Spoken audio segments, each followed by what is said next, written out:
제가 어버이 은혜에 대해서 감사하게 된 결정적인 하나의 사건이 유남의 사모님 이야기였어요. 유남의 사모님이 죽어가다가 완전히 그냥 손가락 하나 못 움직이고 발가락 하나 못 움직일 때, 그때 김채봉이라는 집사님을 통해서 예수님을 믿게 되잖아요. 그래서 기도하는 와중에 누워서 손가락 못 움직이고 발가락 못 움직이고 점점 죽어갈 때, 18살에 죽어갈 때, 그때 하나님을 만납니다. 하나님의 천사가 와서 등불을 쫙 비춰주는데, 그때 그 자리에서 바로 고침을 받아버려요. 정한수를 뜯어놓고 빌기도 해보고 뭐 다 해봐도, 한의사를 불러서 해봐도 다 해봐도 점점 나빠가서 숟가락으로 미움도 자기가 못 먹을 때에, 그때 그 엄마가 미움을 내서 숟가락을 떠서 먹일 그 정도였어요. 손가락 하나 못 움직였으니까. 그래서 죽으려면 기다리고 있는데, 그때 김채봉이라는 집사님이 가가지고 예수님을 전하고 지금부터 기도하세요 그랬는데, 어느 날 기도를 누워서 그냥 하나님 살려주세요, 고쳐주세요 하고 기도를 하고 있는데, 어느 날 천사가 나타나가지고 등불을 자기한테 머리끝에서 발까지 쫙 비추는데, 그 자리에서 바로 고침을 받은 거예요. 그리고 그 다음부터 일어나가지고 빗질도 하고 이렇게 하면서 하나님을 만난 사람이 윤함의 사모님이에요. 대한민국 최초의 선교사예요. 그분이 어디로 왔느냐? 제주도로 왔거든요. 제주도를 와서 처음에 죽을 고생을 해가면서, 100년 전이잖아요. 지금부터 110년 전에 죽을 고생을 해가면서 복음을 전하고 그렇게 하다가, 그 자녀 한 사람이 엄마, 나 갈치조림 한번 먹고 싶어, 갈치조림 한번 먹고 싶어 이렇게 이야기했는데, 다음에 사줄게 하면서 계속 전도하러 가고, 바쁘게 막 죽어 사람들 상나면은 이윤함의 사모님이 가서 3박 4일 동안 잠잠해서 해줬거든요. 지금 장의사가 다 있지만 그 당시에는 없었잖아요. 그러니까 잠잠해서 3박 4일 동안 다 뒤치다거리 해주고 하다 보니까 갈치조림 먹고 싶어 그런데 사줄 수 있는 시간이 없어가지고 다음에 사줄게 했는데, 그만 제주도에서 풍토병이 걸려서 죽어버린 거예요. 자녀가 갈치조림 사줄게 했는데 죽었는데, 그 다음에 교회가 부흥을 했잖아요. 부흥을 하면 신방을 가면 그 당시에 제주도에서 무엇을 줄까요? 갈치조림 주죠. 갈치조림을 주는데요, 이게요, 갈치조림을 볼 때마다 엄마 갈치조림 먹고 싶어 이 생각이 나가지고 갈치조림을 먹을 수가 없다는 거예요. 눈물이 나와요. 그래서 그가 13년 동안 제주도에 있으면서 한 번도 먹어보지 못한 음식이 있는데, 그게 갈치조림이라는 거예요. 먹을 수가 없더래요, 갈치조림을요. 제일 흔한 것이 갈치조림인데, 그 흔한 갈치조림을 먹을 수 없더라는 거예요. 왜? 자식에게 못해주신 그 마음 때문에. 그때요, 그거를 제가 딱 깨닫고 나서, 아 그렇구나, 우리 집이 가난하고 뭐 내가 신문 배달을 하고 이렇게 해도, 내가 부모가 나한테 못해줘서 서운한 것도 있겠지만, 못해준 그 부모님의 마음은 더 아픈 거구나. 내가 한번 생각해봐요. 못해줘서 못해줬지만 그냥 갈치를 먹으면 되잖아, 그 다음부터. 근데 그것이 눈이 아프, 눈물이 가려서 갈치조림을 한 번도 못 먹었다는 거예요. 그 말은 무슨 말인가 하면, 뭐를 해줘, 엄마 이걸 해줘, 아빠 저걸 해줘. 우리 자식도 마찬가지지만, 야 엄마 학원 보내줘. 학원을 못 보내주는 그 부모의 마음이, 그래서 재수하는 것을 보는 부모의 마음이요, 학원을 못 간 그 사람이 부모를 원망하는 마음보다 더 큰 거 아십니까 여러분? 부모의 마음을 해주고 싶지요, 당연히요. 그런데 그거를 못 해준 부모의 마음이 더 아픈 거구나. 그걸 제가 유남의 사모님을 통해서 제가 알게 된 거예요. 그래서 그 다음부터는, 아 그렇구나, 잘해줬던 못해줬던 그것이 중요한 것이 아니고, 못해준 것 때문에 부모들은 가슴 아파하는구나. 그걸 제가 알고는, 그 다음부터 제가 우리 교회에 어버이 주일에 무조건 65세 되면 어버이 주일에는 선물비로 꽃 한 송이 달아주는 게 무슨 의미가 있겠냐.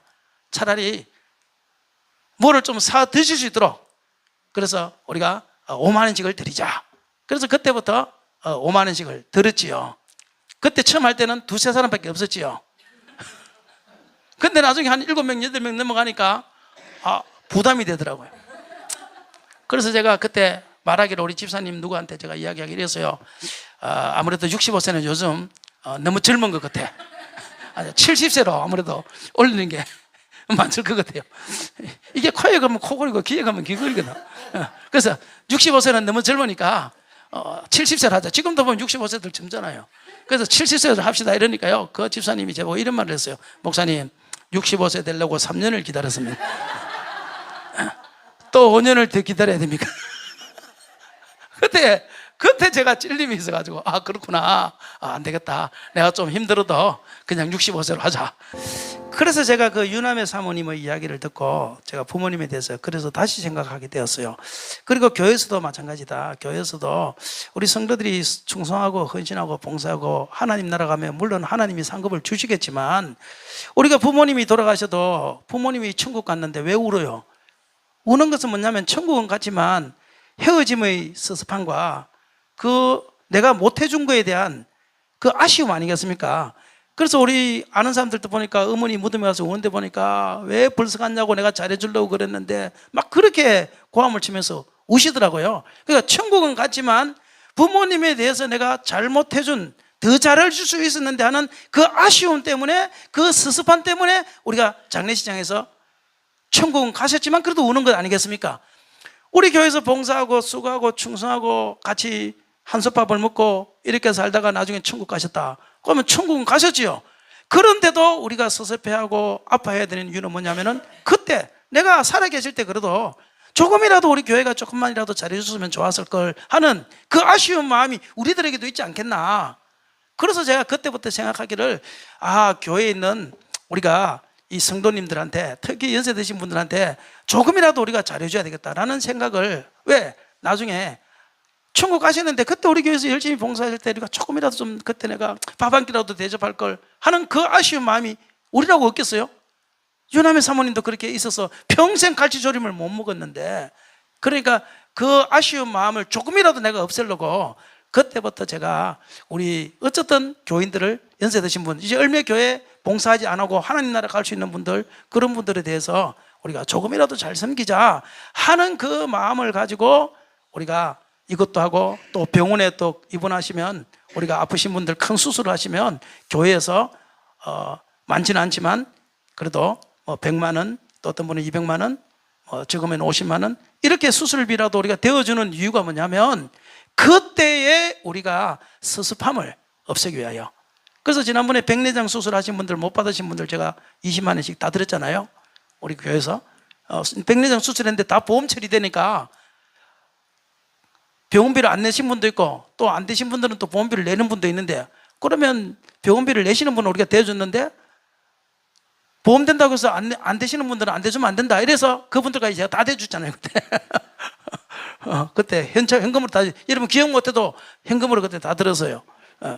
그러니까 무슨 말이냐면, 그렇게 왜 합니까 목사님? 교회 돈을 아껴서 써야지요. 그러는데 그것이 바로 교회 돈이 써야 될 방향이라고 저는 생각합니다.